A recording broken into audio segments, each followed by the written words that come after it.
Isang batang halos hindi na lumaki. May sakit na napakamahal gamutin. At may mga nagsasabing imposibleng maging profesional na manlalaro dahil sa kanyang maliit na katawan. Pero balang araw, kikilalanin siya bilang isa sa pinakadakilang football player sa kasaysayan. Paano kung sabihin ko sa iyo na ang batang halos mawalan ng pangarap dahil sa kanyang kondisyon sa katawan ay magiging alamat ng football na hahangaan ng buong mundo? Halika, sundan natin ang hindi kapanipaniwalang dinaanan ni Lionel Messi.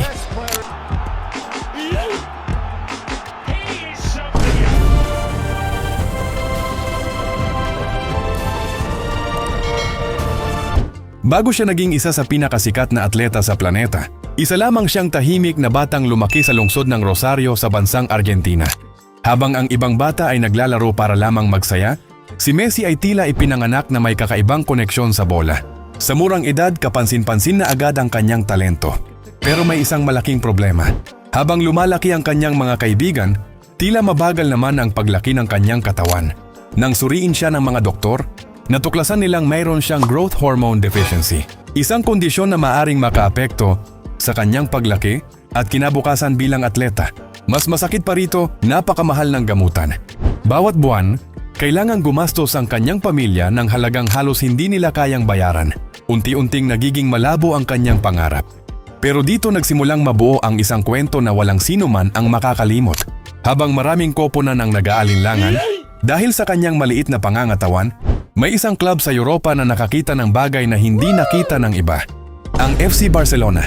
Ayon sa mga kwento, sobrang humanga ang kanilang scout sa batang si Messi kaya handa silang tulungan ang kanyang gamutan kapalit ng paglipat niya sa Spain. Isipin mo iyon, isang batang halos hindi mabigyan ng pagkakataon sa sarili niyang bansa. Biglang magkakaroon ng bagong buhay sa kabilang panig ng mundo. Pero hindi naging madali ang lahat. Iniwan niya ang kanyang tahanan, pamilya, at mga kaibigan upang habulin ang isang pangarap na wala pang kasiguraduhan.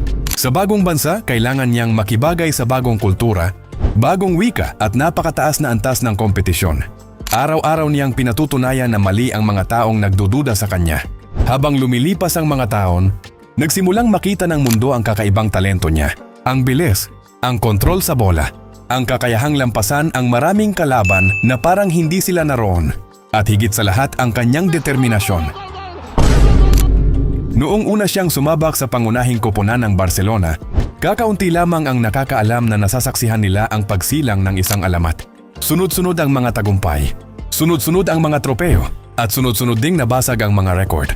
Mula sa batang halos hindi nabigyan ng pagkakataon, naging sentro siya ng isa sa pinakamagagandang panahon sa kasaysayan ng football. Pero kahit nakamit niya ang halos lahat ng maaaring mapanalunan sa antas ng club football, may isang bagay na tila laging umiiwas sa kanya. Ang pinakamalaking pangarap ng bawat manlalarong Argentine, ang magkampiyon para sa kanyang bansa. Paulit-ulit siyang nabigo. Paulit-ulit ding binatikos. May mga nagsabing hindi niya kailanman maaabot ang ginawa ng mga naunang alamat ng Argentina. May mga panahong tila gusto na niyang sumuko. Pero hindi siya tumigil. Patuloy siyang bumangon. Patuloy siyang lumaban. Hanggang dumating ang araw na matagal niyang hinintay. Ang araw na muli niyang pinaniwala ang buong bansa.